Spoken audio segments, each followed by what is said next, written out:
Update: my husband left me passed out on the floor while sick, and then got mad at me the next morning. I see him different now. Original post: we, 24 female and 26 male, have been married for a few years and have a baby. We had relationship issues after the baby, but I thought we had resolved them, and he promised he would be better and all that. He did get better. He did a share around the house, and house chores aren't a big issue because he just does what needs to be done without complaint or comment. But something at the back of my head felt off. I never really explored the nagging feeling, but now I realize that he never showed me any extra care. In fact, he gets upset or easily frustrated with me if I cause any extra inconvenience. Not sure how I didn't notice until now. So 2 days ago, I think I got sick. I was feeling that gross thick skin feeling and vertigo, lightheaded, I don't know. And by nighttime, I was shivering and freezing. I was still able to function, so I didn't think much of it. Complained to my husband about it, and then we went to sleep. Yesterday, I woke up feeling like my bones were lead. I don't know how I functioned yesterday, but it felt like autopilot. My boss messaged me with some tasks, so I did them on my phone before my baby woke up. Rolled out of bed and somehow took my sister to school. Came back and worked some more. Usually, I have energy to flip between being a mom and working. But yesterday, I just laid on the floor to work while my 1-year-old watched some Miss Rachel. Then had to pick up my sister from school, come home to make dinner, and by the time my husband came home, I felt dead on my feet. Anytime I moved, it felt like I was lagging and my body couldn't keep up. I told my husband this a few times. We ate, I put away the leftovers, and put the baby to sleep while my husband went to his office to do some quick work. After this, I don't really remember because my brain was foggy. I found myself in his office. We exchanged a few words, but I don't remember what. And the next thing I knew, I woke up alone in his office on the floor.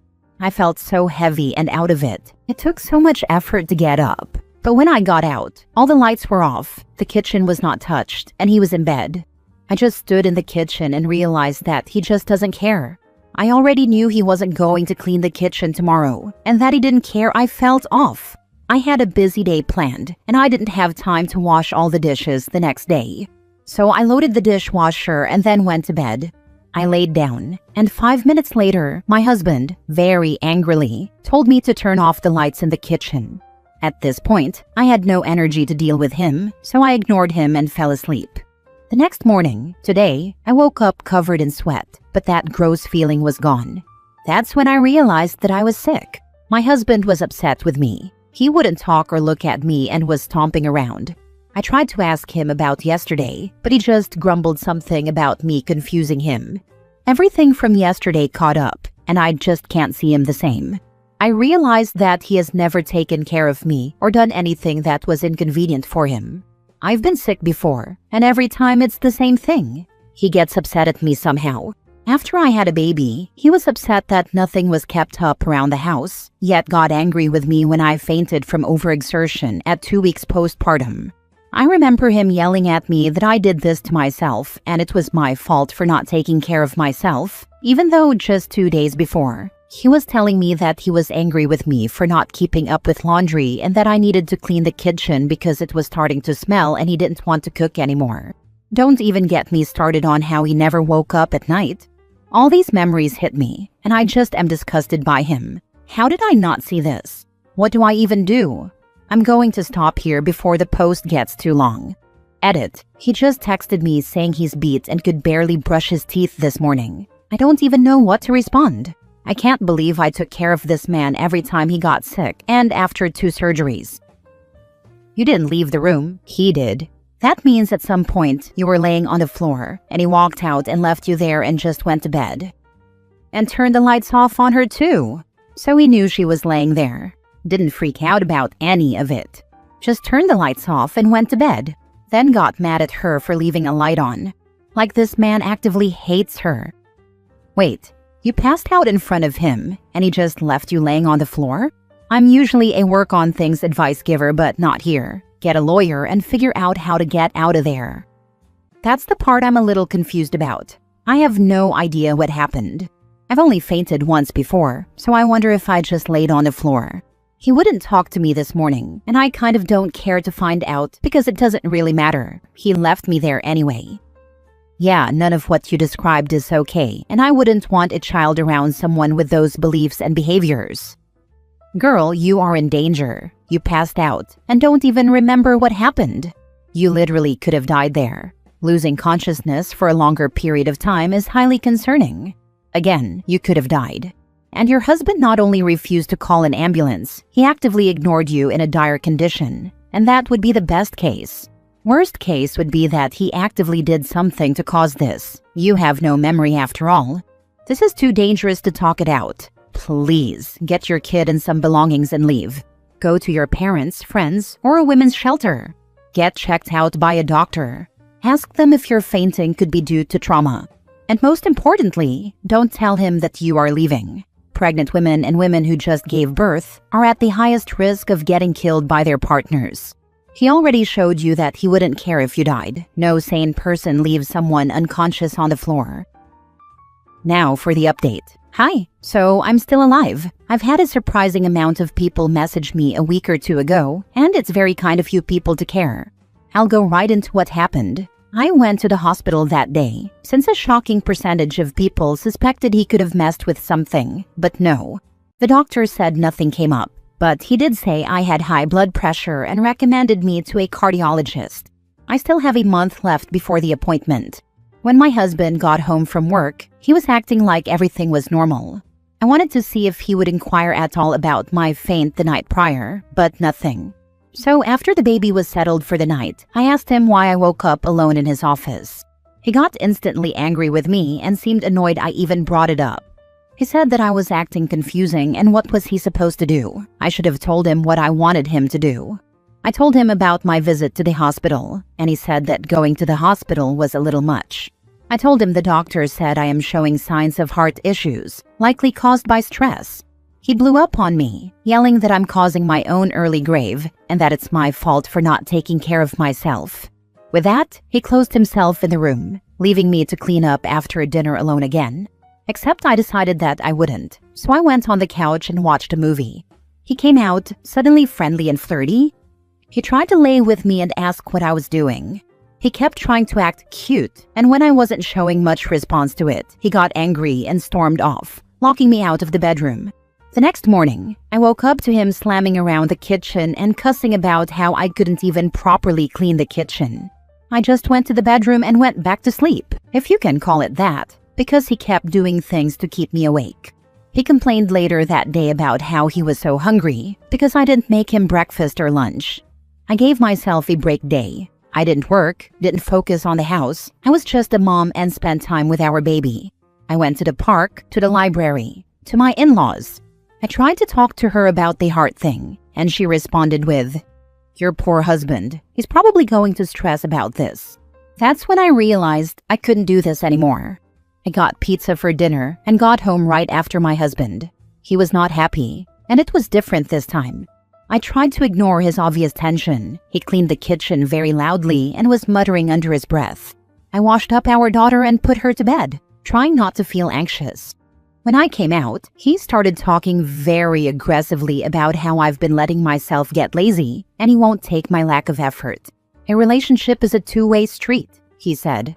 I started yelling back about how I cook, clean, manage his child, and work at the same time. So how is it that I'm the one that's lazy when he keeps expecting me to do more things too? Things escalated and he started throwing dishes at me. When he ran out of things to throw, he strangled me. Then he left the house, and I called the police.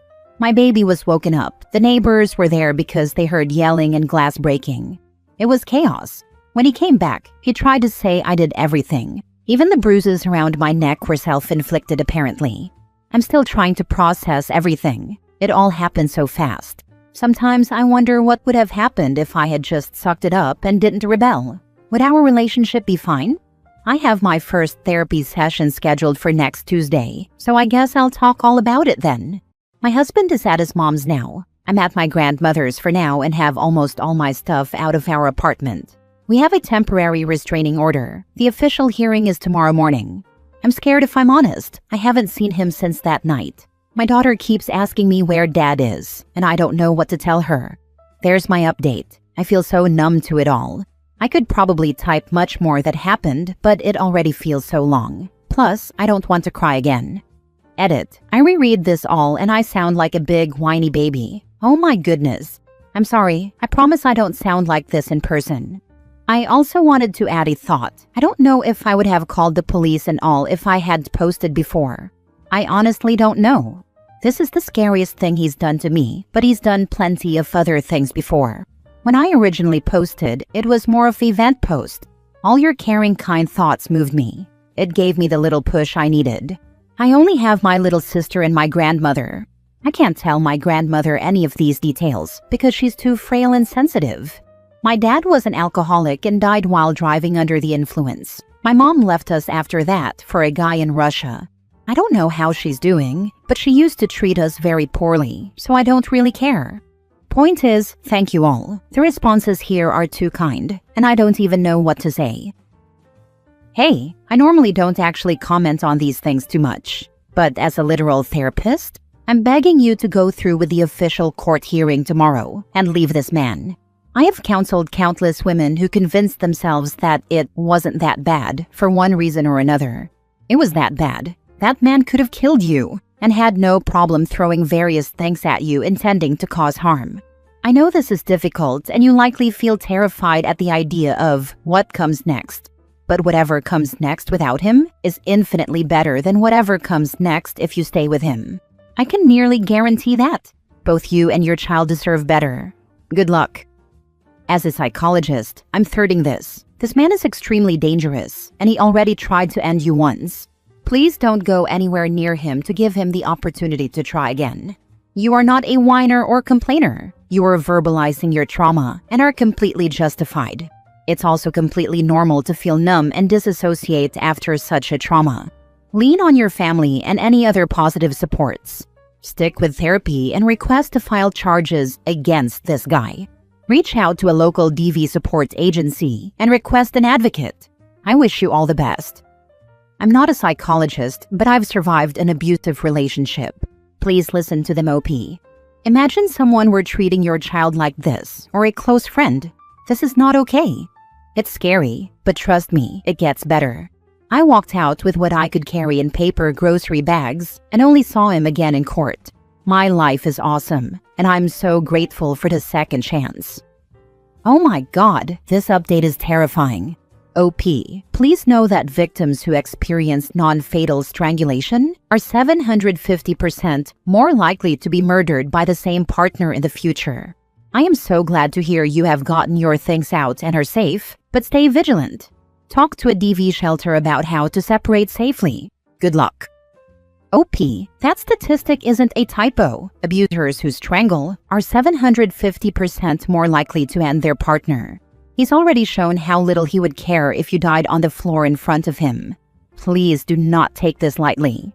Also, you absolutely do not sound like a whiny baby in this post. You sound like someone who has been living with abuse for so long, you don't even know what's reasonable to expect from people. Please go to the hearing. Please continue to go to therapy. Last story.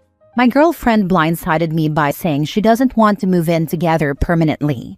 Am I wrong for being upset? My girlfriend 26 female and I 27 male were planning on moving in together permanently. A couple of months ago, we took over the lease from someone we knew who needed to move, but didn't want to pay the penalty for breaking his lease. We were in the process of deciding if we wanted to stay here or move into one of the other places that the property management company has available because this lease is up soon. But now my girlfriend has said she doesn't want us to move in together permanently, and she's already left where we live now and taken most of her things. She completely blindsided me with this. She says she realized I'm not reliable. She said I don't do enough chores. She never asked me for help, but she thinks I should just know when something needs to get done automatically. Her examples were laundry and vacuuming. She also complained that I didn't help her when we watched the sons of friends of ours. Both of them had COVID, and they asked me and my girlfriend if we could bring their sons, 6 male and 4 male, to our place until they were better. Our friends don't have family nearby, so we both agreed. My girlfriend had everything under control, and she never asked me for help or told me she was struggling.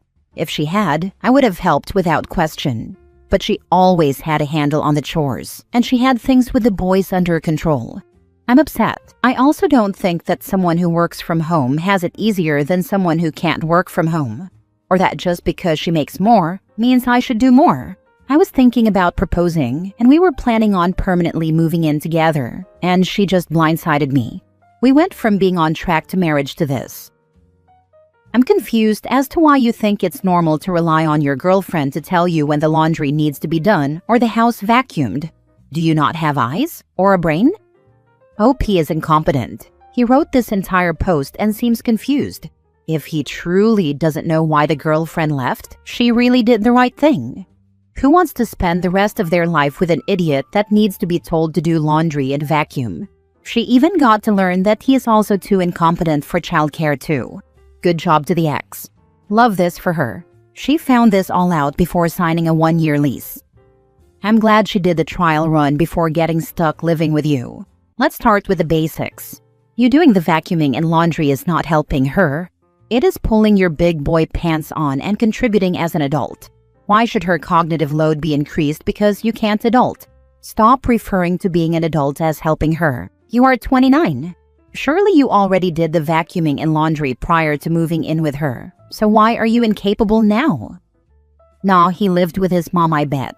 Thank goodness she found out before she accepted a proposal. Mine lived with his mom, but she was a tough Samoan woman who didn't let him sit around. He was expected to help cook, clean, do his own laundry, and help raise older siblings and relatives' babies. So when he came to me, he was already used to doing all these things. Gets home after a 12-hour shift and sees there's dirty dishes, and I have my hands full with the kids and does them. Even if I tell him, don't worry, I'll get to them. Doesn't want me to do his laundry because I'm not his mom and he's not a kid. When we had kids, he was changing all the diapers, quickly scooping her up to feed her in the middle of the night before I even woke up. Meanwhile, other men will live on their own for years, wallowing in filth and perfectly fine with it. OP's girlfriend was right to run. Nobody wants to have to be a mom to their boyfriend.